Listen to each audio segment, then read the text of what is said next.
안녕하세요, 여러분. 김지윤입니다. 네, 오늘 정말 특별한 시간을 마련했는데요. 저희 구독자분들이 댓글로 정말 알고 싶다라는 이 주제를 많이 물어보셨어요. 바로 이스라엘 팔레스타인 사태입니다.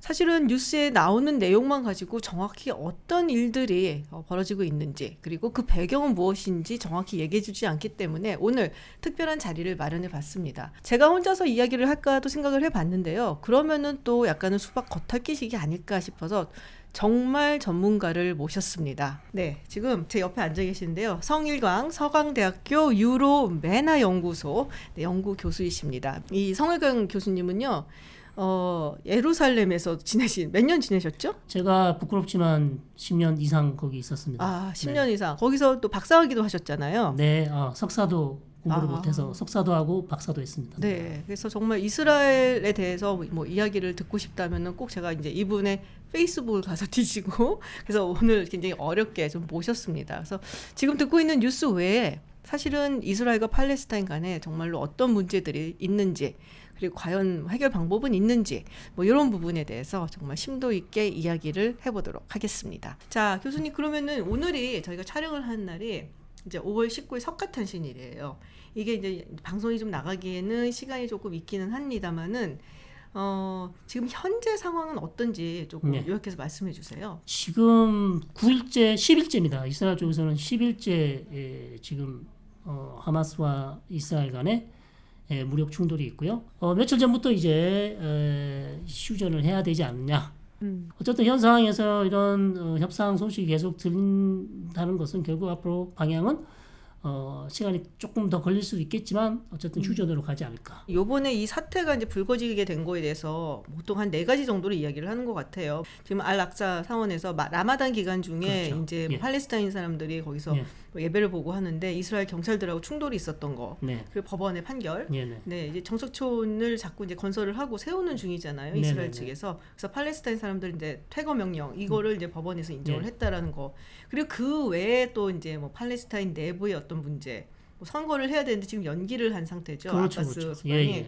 그러니까 하마스가 자기네들이 인기가 더 많은데 뭐 이런 것도 있고, 그리고 이제 이스라엘 내에서는 또 네타냐후 총리가 여러 가지로 좀 힘든 상황이니까 뭐 이걸 좀 돌리려는 뭐 그런 의도가 있지 않았겠냐라고 얘기를 하는데, 참 이제 이 사태가 처음이 시작된 것은 사실 하마스 측에서 먼저 로켓 공격이 있었죠. 네네, 그렇습니다. 네. 얼마나 썼나요? 10일 저녁일 겁니다. 10일 저녁 월요일 제가 집에서 이제 방송을 계속 보고 있었습니다. 이스라엘 방송을 모니터링하기 때문에 갑자기 로켓을 이스라엘 예루살렘 쪽으로 쐈습니다. 흔하지 않은 케이스 흔하지 아니에요? 않죠. 보통은 그렇죠. 그렇기 때문에 예루살렘 쪽, 특히 예루살렘은 또 성지가 많지 않습니까? 사원도 있죠, 황금돔도 있죠. 이슬람의 3대 성지가 예루살렘입니다. 그다음에 아랍 사람, 즉 팔레스타인 사람도 많이 살고 있어요. 그렇죠. 잘못 쐈다가 우리 편 맞으면 안 되지 않습니까? 성지도 파괴가 될 수 있는 그렇죠. 거죠. 그래서 잘 안 쏘는데 그날 열 몇 발을 갑자기 쏘면서, 그러나 하마스가 계속해서 그 시그널을 보냈습니다. 이미 그 10일 전에 9일이나 8일쯤 하마스의 무장 단체가 있는데 무하마드 데프라는 그 무장 단체의 수장이 이스라엘이 계속해서 셰이크 자라의 팔레스타인 주민을 괴롭히고 알락사 사원을 더럽히면 우리가 가만히 있지 않을 것이다. 경고를 했습니다. 이스라엘 측에서 블러핑이라고 생각했어요. 블러핑이라고 봤는데 그날 저녁에 쏜 겁니다. 그것도 예루살렘으로. 수도가 어디입니까? 텔아비브가 아니죠. 텔아비브는 경제 수도고 진짜 수도는 예루살렘입니다.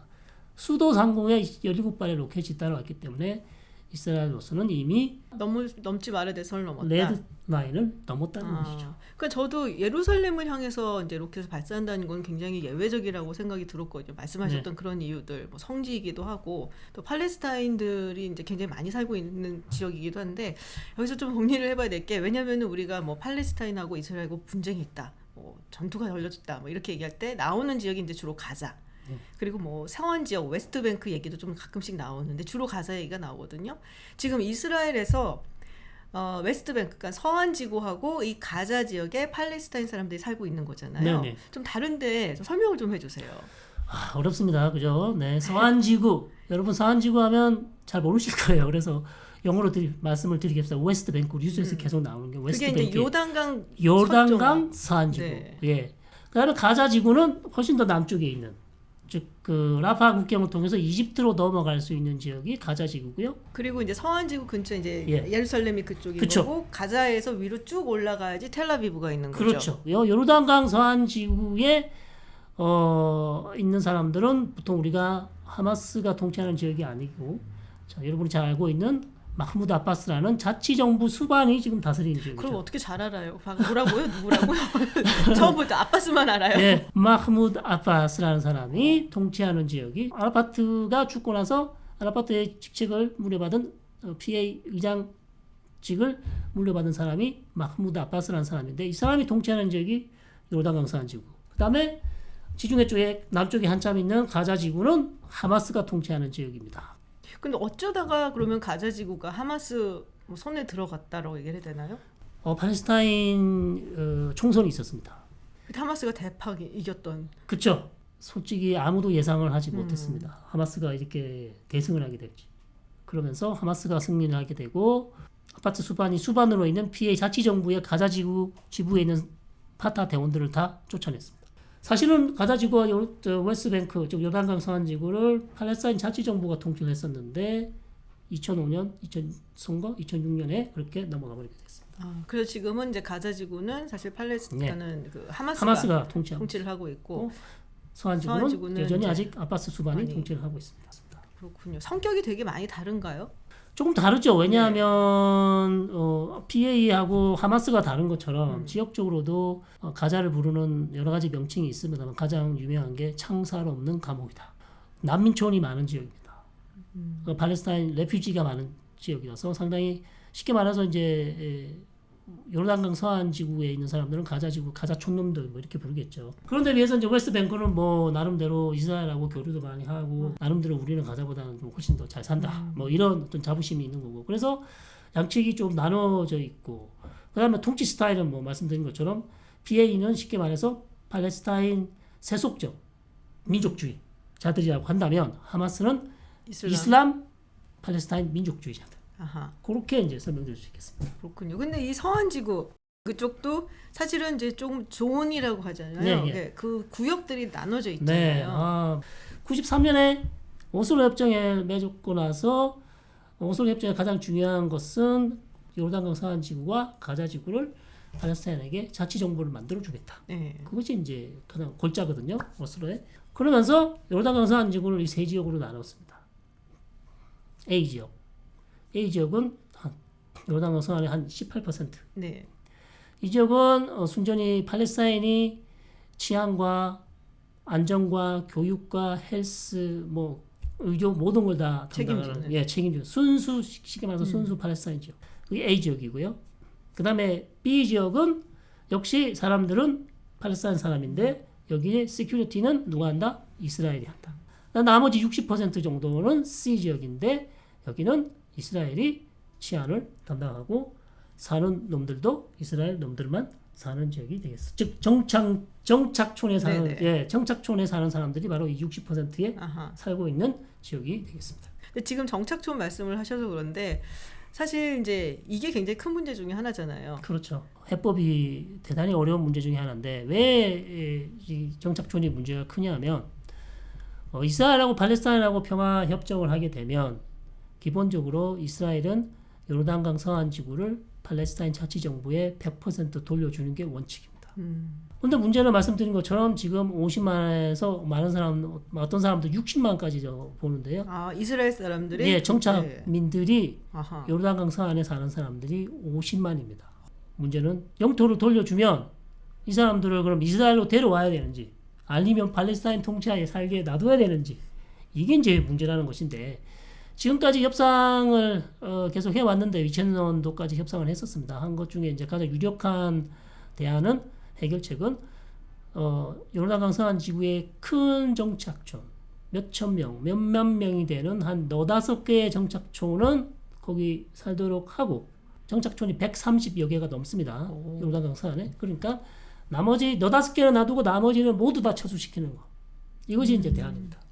대안인데 큰 정착촌을 이제 거기에 두게 되면은 그게 100% 중에 예를 들어서 5%라고 칩시다. 용토가 그 사람들이 사는 용토가 그러면 아까 말씀드린 것처럼 100%를 돌려줘야 되는데 이 5%를 떼고 돌려주면 95%를 돌려주게 되죠. 네. 그러면 아바스 수반이 나머지 5% 돌리도 이렇게 할 거 않겠어요? 내가 5% 그냥 돌리도 100% 채우자. 예, 그러면 이스라엘 중에서 자기들이 가지고 있는 영토 중에서 이스라엘 사람들이 살지 않는 짜투리 영토 쓸모없는 땅이 있습니다.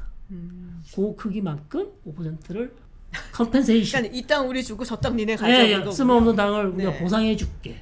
그래서 이제 100% 수합이 만들어지는 것이 이제 계속해서 이야기했던 내용입니다. 안 되는 거잖아요. 그 지금 게. 그것을 실천을 하면 되는데 네. 그것을 못했던 거고 오히려 이런 문제보다는 가장 큰 문제는 입학협상의 가장 더 심각한 문제는 예루살렘의 지위, 동예루살렘 사람들 어떻게 할 것이냐. 그 다음에 예루살렘에 있는 성지, 즉 안락사 사원이나 그 다음에 황금돔이나 그 다음에 이런 부분 이 지역을 어떻게 할 것인가. 그 다음에 팔레스타인 난민들은 어떻게 할 것인가. 그죠? 즉 요르단, 이집트, 시리아, 레바논 뭐 500만, 600만 모르겠습니다. 그렇게 많은 팔레스타인 난민들은 그러면 어디로 돌아가야 되느냐. 팔레스타인 국가가 소개된다면 이런 거를 협상을 계속 하다 보니까 그런 거에서 답이 안 나오다 보니까 지금 말씀드리는 요단강 서안 지구는 대충 그림이 나왔는데 아하. 뭐 도장을 찍어야 되는 도장을 못 찍는 거죠. 가장 중요한 핵심적인 문제를 풀지 못하다 보니까. 그렇군요. 그러니까 결국 예루살렘이 그렇죠. 예루살렘이 네, 그 누구도 양보할 수 없는 지역이기 네, 때문에. 네. 그래서 동예루살렘을 또 팔레스타인이 수도로 네. 만들어 달라고 하는데 이스라엘은 여기에 대해서 지금 어떻게 해줄지 고민을 하는 거죠. 동예루살렘을 수도로 해달라. 근데 동예루살렘에 아까도 말씀드린 것처럼 방송 전에 저희가 또 얘기를 했습니다. 네네. 말씀드린 것처럼 한 팔레스타인 주민 한 30만 정도, 20에서 한 30만 정도 살고 있기 때문에 그 지역을 자기들이 수도로 하겠다고 하는데 이스라엘은 이미 80년도에 예루살렘을 통합해서 즉 서예루살렘과 동예루살렘을 합해서 이건 다 우리의 완전한 수도다. 그렇게 법을 통과시켰어요. 근데 원래 유엔에서 예루살렘은 지금도 아닙니다. 예, 인터내셔널. 예, 지금도 아니에요. 지금도 국제법상 그다음에 네. 유엔에서 말씀하신 것처럼 예루살렘은 인터내셔널 레짐 뭐 이런 네. 식으로 돼 있어요. 그 누구의 소유도 아닙니다. 그런 식으로 돼 있기 때문에 그러나 이스라엘은 자기네 법으로 그렇게 통과를 시켜서 과연 동예루살렘을 팔레스타인의 수도로 줄 수 있는가? 근데 이런 정말 어려운 문제가 남아 있는 거죠. 정착촌 얘기를 이제 지금 잠깐 했었는데 저는 그 생각을 했거든요. 저기 뭐 섞어서 살면 사실 분쟁이 나기도 쉽고 위험하지 않을까. 그렇죠. 왜 저희가 살려고 그러지 이스라엘 사람들이? 예. 그냥 정말로 이제 그렇게 믿고 간 사람들도 있다고 하더라고요. 여기가 이제 유대인의 땅이기 때문에 예, 여기는 우리가 마음대로 가 살 수 있어. 네네. 그리고 심지어 말씀하셨던 그 이스라엘 사람들이 살 수 있는데 넘어서서 예. 팔레스타인 사람들이 살게 돼 있는 곳에 가는 그런 사람들도 있다 그러고. 근데 보니까 그 사람들이 그런 식으로 자꾸 거길 가서 살고 하다 보니까 이스라엘 정부 측에서 굉장히 많이 투자를 해줬더라고요. 예. 상당히 지금 이제 그게 정부에서 그렇게 적극 지원하는 것은 대단히 문제인데 그러면 여기서 질문 하나. 왜 도대체 이스라엘 정부를 왜 그러느냐? 왜 그러는 거예요? 왜 그러는 거죠? 이게 이제 정치 이스라엘 내부 정치를 보시면 이스라엘은 의원 내각제이기 때문에 이스라엘은 120석 중에 61석을 얻어야 정부를 구성하고 총리가 될 수 있습니다. 근데 60석커녕 40석을 얻는 정당이 아무도 없어요. 지금. 그렇기 때문에 항상 군소 정당과 연립 정부를 구성해야 됩니다. 네. 즉 61석을 만들어야 돼요. 그러다 보니 유대교 종교 정당과 꼭 연정을 합니다. 아 그렇다면은 굉장히 오른쪽일 수밖에 없겠네요. 예, 그렇습니다. 이 종교 정당 중에 정착촌을 적극 지지하는 정당, 아하. 적극 지지하는 정당과 연정을 하고 이런 정당에서 이스라엘 정부 예산 관여를 아니하지 못한다는 얘기죠. 역시 그러니까는 그런 얘기 있잖아요. 모든 외교 정책이 국내 정치에서 출발한다. 네네. 그러니까 이것도 사실 어떻게 보면은 뭐 그런 거에 뭐 한 네네. 장면이 아닐까라는 네네, 생각이 되게 그렇습니다. 드는데 참 안타깝네요. 근데 이제 말씀하셨던 것 중에 아까 1993년 오슬로 협정 이야기를 하셨잖아요. 네네. 그게 뭐 상당히 뭐 전향적이고 획기적이었다라고 저도 옛날이지만 기억을 하거든요. 네네. 근데 여기에 또 살펴봐야 될 게 그렇게 많은 노력이 있었음에도 불구하고 계속적으로 실패를 하는 거잖아요. 네. 그러니까 불신의 벽이 일단은 굉장히 높다라고 볼 수가 있는 거고 정치적인 목적으로 방해를 하는 그런 집단들도 있을 거라고 보거든요. 네. 대표적인 뭐 하마스 같은 하마스. 네, 그다음에 또 정착촌하는 사람들, 지지하는 이스라엘 우파 정당들 다 반대하죠. 이런 격언이 있습니다. 중동에서 평화를 얘기하는 자 목숨을 부지하지 못한다. 이런 격언이 있습니다. 안와르 사다트라는 사다트 주주 같은 맞아요. 예, 이스라엘하고 평화협정에서 라빈 팔레스타인하고 평화협정에서 자기 편한테 죽어요. 팔레스타인 사람도 아니에요. 유대인 극우파 청년한테 총 맞아서 죽습니다. 이런 것들이 참 중동에서 조금 해결되지 못한다면 평화를 이루기는 이팔간의 평화는 상당히 영원하다. 이렇게 생각이 들고요. 두 번 있었죠 인티파다. 예, 그렇죠. 인티파다가 1987년에 한 번 있었고, 네, 맞습니다. 그리고 이제 2000년에 한 번 더 있었고. 네, 예, 예. 그래서 그때만 해도 굉장히 뭐 미국이라든지 전 세계적인 어떤 뭐랄까요 동정심 이런 게 팔레스타인 쪽에 굉장히 많이 쏠렸었는데 제가 그 당시에 이제 미국에 있을 때 느꼈던 거는 2001년에 9.11 테러가 나고 나서 되게 많이 변했어요. 예. 그리고 인티파다가 이제 두 번째 인티파다 끝나고 그게 2005년이었나요? 뭐 그 정도로 봐야 네, 되겠죠. 그 정도쯤에? 2000년 시작해서 2005, 6년. 네. 그러고 난 다음에 제가 듣기로는 이스라엘 내에서의 어떤 여론도 상당히 좀 뭐랄까 그 전까지는 그래도 뭔가 좀 해봐야 되지 않을까 네, 이랬었는데 네, 네. 그 이후로는 포기했다. 그렇죠, 사실은. 예. 예. 그런 이팔 얘기 문제를 사실상 포기했다. 네. 왜 그런가 하면 여러 가지 이유가 있겠습니다만 가장 큰 이유가 말씀하신 것처럼 협상을 계속 했지만 특히 이제 에우드 올메르트 총리는 자기가 자기 입으로 그랬습니다. 나보다 너한테 이렇게 좋은 조건을 줄 수 있는 총리는 과거에도 없었지만 앞으로도 없을 거다. 그렇게 해서 아주 정말 팔레스타인 웨스트 뱅크의 거의 뭐 96%, 7%를 돌려주겠다 제안을 했는데 결국 그게 안 됐어요. 이런 것들이 이제 겹치다 보니까 이스라엘 주민들 사이에서도 도저히 이거는 뭐 답이 없다. 야, 우리가 요르단강 서안지구를 무려 95%까지 돌려주고 팔레스타인하고 평화를 하고 싶다고 총리가 그렇게까지 했는데 아바스가 노라고 했다면 그럼 뭐 어떻게 하냐는 얘기예요. 더 이상 평화를 하기 싫다는 거 아니냐. 그렇게 판단을 했을 수도 있고요. 그 다음에 테러가 많이 줄었어요. 2010년 이후부터는 거의 테러가 없습니다. 큰 테러가 없어요. 그러다 보니까 왜 우리가 팔레스타인 문제를 생각해야 되지? 우리 잘 먹고 잘 사는데 별 문제 없네. 별 문제 없어. 이스라엘 경제 빵빵해. 걔네들 뭐 없어도 우리 뭐 먹고 사는데 전혀 문제 없다. 이런 생각이 이제 이스라엘 국민들 사이에 드는 거죠. 관심에서 좀 멀어졌고. 멀어졌죠. 거기다가 여러분이 잘 아시는 우리 나타냐후 총리가 15년간 최장수 집권했는데 싫어했어요. 이팔 문제 해결하는데. 당연히 그러다 보니까 뭐 이스라엘 여론 자체가 완전히 우쪽으로 하고 그게 그 절정이 작년에 아브라함 협정이죠. 팔레스타인 문제 해결 없이 이스라엘 얼마든지 아랍 국가들과 평화협정 맺을 수 있다. 예, 평화협정 맺을. 왜냐하면 아브라함 협정 전엔 2002년 아랍 국가들이 아랍 평화를 제안했는데 그것이 바로 이스라엘이 팔레스타인 국가를 세워주면 20여 개국의 아랍 국가들이 이스라엘과 국교 정상화를 하겠다고 제안을 했습니다. 단 조건은 팔레스타인 국가를 세워주면. 그러나 작년에 팔레스타인 국가 세우지도 않았는데 4개 국가가 이미 이스라엘하고 국교 관계 정상화를 했죠. 관계 정상화를 했는데 이스라엘이 100개 아랍 국가들과 관계 정상화를 한들 팔레스타인 문제가 해결이 되냐. 문제는 그대로 남아있다는 거예요. 그거는 그거고 이거는 이건데 나타냐고 노리는 것은 아랍 국가하고 평화협정을 하면 아랍 국가가 아바스를 압박해서 대충 이스라엘과 협상해서 그냥 끝내자. 요런 거를 이제 노린 건데 한계가 있는 거죠. 아랍 국가들이 자체가 팔레스타인에 별로 관심이 없는 것 같아요. 관심 요새는. 없죠. 관심 없고 그냥 빨리 어떻게 좀 네. 그냥 이렇게 되든 저렇게 되든 해결됐으면 좋겠다. 더 이상 신경 쓰기 싫다. 부추긴 게 자기들이었고 사실 팔레스타인이 국가라고 하기는 어려운 상태였잖아요. 네, 네. 처음에 그냥 살고 있던 원주민들이었던 거고 네, 네.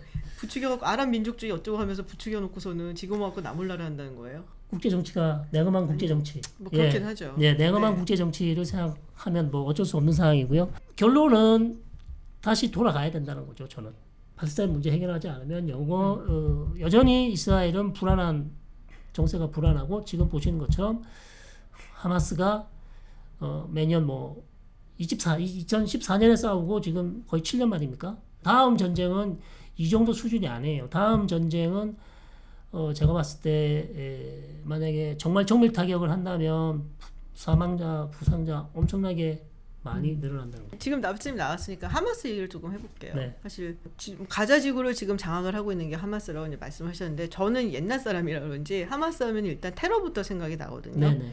지금은 많이 이미지가 달라졌나 봐요. 지금은 프리덤 파이터. 왜냐면은 자살 테러에다가 그 특히 여성들 이제 네. 무슬림 여성들 이렇게 옷 가리고 다니잖아요. 네. 그 여성들은 함부로 할 수가 없으니까 네. 거기다가 이제 폭탄 숨겨놓고 자살 테러, 네. 버스 테러 네. 그런 기억이 되게 많아요. 그리고 네. 텔아비브 갔을 때 놀랐던 거는 벽에 구멍이 있는 건물들이 되게 많더라고요. 예, 예. 그게 뭐냐 물어봤더니 그때 테러를 당하거나 뭐 총격이 있거나 이래서 예, 예. 그래서 구멍이 났다. 뭐 이런 얘기도 들었었거든요. 특히 이제 예루살렘 가시면 그런 장소들이 너무 많죠. 예루살렘 시내의 벤요다 거리를 가보시면 차가 안 다니는 이제 쇼핑하기 좋은 거리 가보시면 거의 그 가게들이 있는데요. 테러를 한 번씩 안 당하는 가게가 없을 정도. 그래요? 예, 그 정도로 예루살렘은 뭐 테러에 심했죠. 그게 오슬로 협정 반대하면서 계속 그렇죠. 더 심하게 한 예, 거죠. 예. 네. 오슬로 협정 되고 나서 이제 오슬로 협정을 이제 태클하기 위해서 걸기 위해서 계속해서 이제 95년, 96년, 97년 계속해서 테러를. 그래서 하마스는 이제 어떻게 봐야 되느냐? 문제는 하마스가 미국뿐만 아니라 많은 유럽 국가들이 이미 테러 단체로 지정을 하고 있습니다. 그렇죠. 지금 지정하고 있기 때문에 좀 더 브로드하게 본다, 넓게 본다고 해도요. 예를 들어서 하마스가 이스라엘 경찰이나 이스라엘 군인을 공격한다. 특히 이스라엘 군인을 공격한다면 프리덤 파이터라고 저는 된다고 봅니다. 가능하다고 봅니다. 왜냐하면 어쨌든 이스라엘이 가자 지구는 아니지만 어쨌든 웨스트뱅크나 이쪽을 거의 점령하는 수준의 지금 억압 통치를 하고 있기 때문에 거기에 대한 하마스가 할 수 있는 유일한 대안은 그러면 이스라엘을 공격하는 것이고, 그러나 민간인을 빼고 왜냐하면 이스라엘의 또 군인들을 향해서 자신들의 어떤 땅을 회복하기 위해서 한다. 그 정도까지는 저는 가능하다고 봅니다. 그러나 민간인은 안 된다는 거죠. 민간인은 안 된다는 것이고, 문제는 그러면 이스라엘 역시도 똑같은 입장입니다. 이스라엘도 자기네들이 지금 벌써 200명 이상이 죽었는데 자기네들은 합니다. 우리가 의도적으로 죽인 거 아니다. 쉽게 말해서 콜레터럴 데미지라고 한다면 의도적으로 우리가 죽인 거는 아니다. 그래서 그 사람 죽인 게 합법한가요? 그럴 수가 없습니다. 그렇기 때문에 이스라엘이 하는 얘기는 민간인 가자지구에 있는 민간인 건물을 우리가 공격한 이유는 저 건물을 하마스가 이용했기 때문에 우리가 공격할 수밖에 없었다고 한다면 거기에 대한 확실한 증거를 내줘야 돼요. 그 증거가 없으면 이거는 전범입니다. 전쟁 범죄 행위고, 반대로 하마스가 이스라엘을 민간인을 향해서 미사일을 쏘는 3,000여 발의 로켓은 전부 다 전쟁 범죄입니다. 그렇게 많이 썼어요? 3,500발입니다. 3,500발을 하마스가 쐈어요? 예. 유례가 없습니다. 이렇게 그러게요. 빠른 기간에 8일, 10일 만에 거의 3,500발을 쐈기 때문에. 그래서 이거는 지금 전쟁 범죄로 누가 옳다, 나쁘다, 결론은 그렇게 해야 되겠지만 지금 상황으로서는 둘 다 대단히 전쟁 범죄의 수준의 지금 행위를 하고 있다는 것을 우리가 할 수 있는 거죠, 충분히. 그렇군요. 근데 하마스 안에서도 약간의 알력이 있다고 들었어요. 네. 하마스의 그 구조는 크게 두 가지로 정치국, 폴리티컬 비로라는 정치국하고 그다음에 무장 단체가 따로 있습니다. 그래서 이 정치국에 있는 사람들은 총 들고 막 싸우지 않아요. 이 사람들은 넥타이 입고 그냥 총리도 하지 않았었나요? 예, 이스마일 하니아는 총리도 맞아요. 했었죠. 예. 통합정부를 자치정부가 통합정부를 했을 때 총리도 했고요. 그래서 폴리티컬 정치국은 하마스가 가야 될 방향, 이스라엘하고 이제 협상하거나 중요한 정책 방향을 결정하는 친구들이고요. 무장단체는 정말 얘들은 이제 싸움만 하는 애들입니다. 무장단체는 싸움만 하는 애들이고, 또 문제는 하마스 정치국이 두 개로 나눠져 있다는 거죠. 가자 지구에 있는 정치국 위원이 있고 해외에서 룰루랄라 아주 잘 먹고 잘 사는 정치국 위원이 있습니다. 카타르나 이스탄불이나 뭐 이런 데 살면. 그래서 항상 전쟁이 나면요, 해외에 있는 정치국 위원들은 야, 휴전하지 마, 좀 더 열심히 해봐, 더 싸워, 할 수 있잖아, 너 이것밖에 안 돼? 이러고 있고요. 가자 내에 있는 친구들은 거의 우리 다 죽었는데, 야, 우리 거의 죽을 것 같아 지금, 야, 휴전해야 돼, 우리 지금 미사일이 그냥 땅굴까지 파고들고 지금 난리야, 니네 지금 밖에서 몰라서 그러는 거지. 이런 지금 언밸런스 이런 게 있고요. 그 다음에 무장 조직은 또 자기네들 나름대로 자기네들 총을 가지고 이렇게 해서 일종의 무신이죠. 일종의 문신이라고 한다면 무신입니다. 무신들은 야, 니네들 뭐 총 쏠 줄도 모르는 애들이 우리가 알아서 정치하고 우리가 전쟁하면 하는 거야, 따라와, 이렇게 할 수도 있다는 거죠. 그래서 삼각관계, 이런 문제들이 있어서 사실상 휴전을 하는 거에 있어서 대단히 어려운 경우가 많이 발생한다는 거죠. 그렇군요. 그러니까 무장단체랑 해외에 있는 왜 약간 그런 거 있잖아요. 네. 그 군인들 중에서도 암치어 제너럴도 정말 싫다고 네. 진짜 뭐 야전에서 한 번도 안 뛰어본 것들이 그렇죠. 저런다 그 비슷한 식으로 외국에 있으니까 자기네들 자식들은 또 유럽으로 뭐 공부 보내고 이러잖아요. 그러니까 아마도 조금 이 가자 내에 있는 이제 정치국에 힘을 좀 못 쓰는. 왜냐하면 해외에 있는 사람들은 뭐 하냐 하면 자금 조달.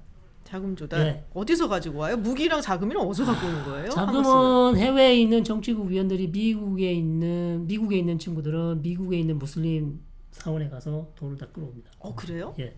그 다음에 유럽에 있는 애들도 유럽에 있는 쉽게 말해서 우리가 무슨 이슬라믹 펀드인데 우리는 가난한 애들을 도와준다라고 이제 그런 어떤 NGO 같은 걸 만들어서 자금을 모아서 하마스한테 보내고요. 그 다음에 여러분이 잘 아시듯이 이란하고 하마스는 대단히 친한 하마스가 이란을 상당히 이란이 하마스를 많이 지원을 해줬고요. 무기는 그러면 이란에서 주로 사들이는 예, 건가요? 이란에서 특히 장거리 80km, 뭐 90km, 100km, 200km까지 가는 사거리 이 미사일들, 로켓은 주로 이란에서 들어온 것들이 많고 그러니까 이란은 그러면 하마스도 도와주고 헤즈볼라도 도와주고 네. 있고. 헤즈볼라 도와주고 하마스 도와주고 후티 도와주고 그다음에 시리아 아사드 도와주고 그렇죠. 다른 애들 도와줄 돈은 많습니다. 그러네요. 그러고 보니까 경제제재 때문에 그렇게 힘들다고 하면서도 네네네. 도와주는 건 맞네요. 네, 그렇습니다. 물론 이전보다는 많이 줄었습니다만. 그래서 이란 내부에서도 그런 문제 제기가 많이 있었죠. 우리가 지금 힘든데 무슨 헤즈볼라를 왜 도와주고 하마스를 우리가 왜 도와줘야 되냐. 자국 경제가 이렇게 힘든데 불만이 상당히 많았죠. 네, 이제 미국 얘기를 많이들 물어보세요. 네. 왜 미국은 맨날 이스라엘 편만 드냐. 근데 처음부터 그랬던 건 아니에요. 그건 제가 알아요. 이스라엘 편만 들었던 건 아니고. 그리고 사실 오바마 대통령이 네. 네타냐후 총리 진짜 싫어했잖아요. 네. 최악이었죠. 네, 정말 싫어했고. 최악이었죠. 네. 네. 그리고 사실 그래서 저는 기억에 남는 게 2016년도에 오바마 대통령이 퇴임하기 바로 직전이죠. 12월. 예. 12월에 그 유엔 그 안보리에서 네네네. 이스라엘 정착촌 불법이다. 네. 그거에 대한 결의안이 통과가 됐어요. 네, 아주 뭐 역사적 사건이죠. 예, 정말 역사적 사건. 왜냐하면은 미국이 안 막았거든. 그거를 기권표를 던지면서 그렇죠. 그러면서 뭐 네타냐후랑 완전 충격에 빠졌었던 네. 기억이 나요. 그만큼 싫었던 건데 네, 예. 그럼에도 불구하고 사실 이 이스라엘과 팔레스타인 분쟁이 있거나 특히 이번 같은 경우 이제 하마스의 공격이 또 먼저 있었고 그러다 보니까 아마 미국 입장이 계속적으로 고수가 되는 것 같아요. 그거에 대해서 또 여러 가지 얘기가 있어요. 왜 미국은 이스라엘 편을 들 수밖에 없는가? 뭐 그 이유를 또 들자면 전략적 자산, 중동에서 어떤 이스라엘이 가지고 있는 여러 가지 정보, 정보, 모사드. 예, 미국이 빼내올 수 없는 정보들을 가끔씩 이스라엘 줄 수도 있거든요. 그 다음에 이스라엘 뛰어난 무기 그런 부분에 있어서 미국이 어떻게 중동 지역을 바라볼 때 이스라엘이라는 어떤 거점이 하나 있어야 된다. 그런 전략적인 차원에서도 제가 봤을 때 미국이 이스라엘이 필요한 것 같고요. 그다음 미국 국내 정치 자체가 잘 아시겠지만 그 유대인들에 대한 어떤 2차 세계대전에서 유대인 학살을 막지 못한 미국의 어떤 빚? 예, 그런 얘기 가끔씩 하죠. 예, 가끔씩 합니다. 예, 그래서 그것에 있어서 유대인들 보면 불쌍하다. 라는 어떤 측은지심 이런 것들도 상당히 없지 않아 어떤 작용하는 것 같고요. 그 다음에 이팔 문제에 있어서는 당연히 뭐 이스라엘이 그래도 국가로서 생존할 기회를 줘야 되는데 계속해서 이제 뭐 하마스나 이런 데서 반대를 하다 보니까 그런 부분에 있어서 미국 입장에서는 이스라엘을 지지할 수밖에 없는 뭐 그런 말씀하신 것처럼 항상 그랬던 건 아니고 역사적으로 보면 뭐 이 미국이 이스라엘에게 상당한 압박을 가한 경우도 많았습니다. 예를 들면 56년 전쟁, 1956년 수에즈 전쟁 있죠. 2차 중동 전쟁에서도 알잖아요. 영국, 프랑스, 이스라엘이 합작을 해서 이집트를 공격했는데 결국 전쟁이 끝나자마자 미국이 장난하냐? 야, 빨리 다들 네 자리를 복귀해! 이래가지고 전부 다 깽깽깽 하고 다 도망갔잖아요. 다 철수하고 말았습니다. 이런 것도 상당히 이스라엘에서는 충격이었죠. 어떻게 보면 미국이 적극적으로 지지해 줄 줄 알았는데 결국 전쟁은 이겼지만 외교에서는 완전히 진. 맞아요. 예. 그런 경우도 아까도 말씀드린 오바마 같은 경우도 정착촌 결의안도 상당히 중요했지만 거의 뭐 찾아보기 힘든 아주 엄청난 사건이었죠. 그다음 JCPOA. 아 맞아요. JCPOA도 엄청난 충격이었습니다. 미국이 이란과 핵합의를 하는데 이스라엘이 얼마나 반대를 했겠어요. 그러니까 지금 뭐 하마스니 헤즈볼라니 전부 다 이란이 이렇게 뒷배를 봐주고 있으니까 네, 이스라엘 입장에선 사실 이란이 가장 두려운 네, 그렇죠. 포텐셜이 또 큰 나라잖아요. 그렇죠. 이란이 오늘. 그래서 이런 사례를 보면 꼭 모든 사안에 있어서 미국이 이스라엘을 지지하지는 않는다. 미국 대통령의 의지만 있으면 이스라엘 버릴 수 있다. 그 다음에 이스라엘 제재할 수 있다. 저는 또 그렇게 돼야 된다고 봅니다. 왜냐하면 이스라엘은 제재하지 않으면 말을 안 듣잖아요. 사실 뭐 그런 얘기를 한 게 이제 우리 구독자분들이 관심이 많아갖고 네. 특히 유대인들에 대한 관심은 되게 많고 또 예, 이들이 이제 이스라엘에 간 얘기들이 굉장히 관심이 많아서 한번 여쭤봤고요. 중요한 거는 이게 이제 또 중동에서의 여러 가지 역학관계랑 물릴 수가 있다라는 거잖아요. 네. 지금 아까 아브라함 협정도 말씀을 하셨지만 뭐 이스라엘하고 여러 이제 아랍 국가들하고 뭔가 좀 외교 관계라든지 네. 그리고 여러 관계를 굉장히 정상화하려고 노력을 많이 했고 심지어 우리가 뭐 순위파가 이스라엘이랑 갖고도 시아파랑은 안 되라고 얘기를 했었지만 사우디하고 이란하고도 요새 이야기가 조금 네, 그렇죠. 뭐 오가고 있고 이런 거에는 어떤 영향이 있을까? 사실 이란하고 이스라엘도 1979년 이란의 이슬람 혁명이 나기 전까지 사이가 좋았죠. 그렇죠. 예. 뭐 대상 아니고 어떤 뭐 정보부까지 정보 공유를 할 정도로 대단히 사이가 좋았기 때문에 꼭 그게 뭐 시야기 때문에 안 되는 건 아니고요. 정치적인 문제라고 이제 볼 수밖에 없는 것이고 최근 어떤 아브라함 협정으로 인해서 계속해서 이제 순니 아랍 국가와 이스라엘 간의 분위기가 상당히 좋아지고 있는데요. 앞으로 이런 부분에 이제 다른 국가들도 좀 계속해서 이스라엘과 국교 관계 정상화가 나왔으면 좋겠다. 나올 것으로 그렇게 예상이 됩니다. 어쨌든 이런 분위기들이 계속 되면은 저는 전체적으로 분위기는 좋아질 수 있다고 봅니다. 휴전이 되고 시간이 좀 지나면 저는 얼마든지 이것 때문에 그러면 앞으로 추가적인 국교 정상화가 안 된다. 그렇게 보지는 않습니다. 예. 충분히 그런 국가들은 하마스를 싫어하기 때문에 순니 국가들은 하마스를 좋아하지 않습니다. 기본적으로. 그렇군요. 예, 순니 국가에 있는 국민들은 좋아하겠죠. 지지를 하겠죠. 그러나 지배층은 하마스를 좋아하지 않습니다. 2006년 이스라엘이 제2차 레바논 전쟁 헤즈볼라를 공격할 때도 마찬가지죠. 순니 아랍 국가들은 이스라엘이요 힘을 내세요. 더 때리세요. 그 정도로였기 때문에 이미 이스라엘과 순니 국가의 어떤 밀월 관계는 2000년대부터 이미 있었기 때문에 2006년이면 뭐 이미 그런 상황이라서 그래서 앞으로 추가적인 아랍 국가와의 국교 정상화가 될 것으로 그렇게 전망되고 전체적으로 이 부분이 팔레스타인 문제를 결정적으로 해결해 줄 수 있는 해결책은 아닙니다만 영내 어떤 긴장을 해소하는 데는 저는 충분히 도움이 된다고 보고요. 이스라엘 아랍 간의 어떤 이런 평화 무도가 계속 됐으면 저는 좋겠다고 생각합니다. 참 중동 문제는 이제 바라보면은 이게 뭐 어디서 풀릴 수가 있을까? 네. 이게 단순히 무슨 뭐 민족적인 감정이나 이런 걸 떠나갖고 종교 안에서의 또 계파 뭐 이런 싸움이 워낙 크니까 그리고 해묵은 정말 역사적인 원한이 있는 곳들도 있고 해서 그런데 참 얘기를 들으면 정말 무궁무진한 얘기들이 있구나라는 걸 항상 깨닫게 돼요. 그래서 사실 이스라엘 팔레스타인 지금 언론에 나오는 이야기들은 굉장히 표면적인 얘기들만 나오고 있는 것 같아서 네. 제가 특별히 또 교수님 모시고 이번에 좀 깊이 좀 들어가 보자. 네. 또 잘 모르는 부분, 뭐 잘 나오지 않는 부분에 대해서 네. 이야기를 좀 나눠보자 하고 이렇게 시간을 가졌습니다. 근데 오늘 교수님이 이렇게 오랫동안 정말 오랜 시간 동안 열정을 다해서 말씀을 해주셔서 정말 감사드리고요. 부족한데 불러주셔서 감사합니다. 또 저희가 또 중동 지역에서 사건이 또 있으면은 교수님 말씀을 네. 도견을 듣기 위해서 모시도록 하겠습니다. 네, 감사합니다. 고맙습니다. 네.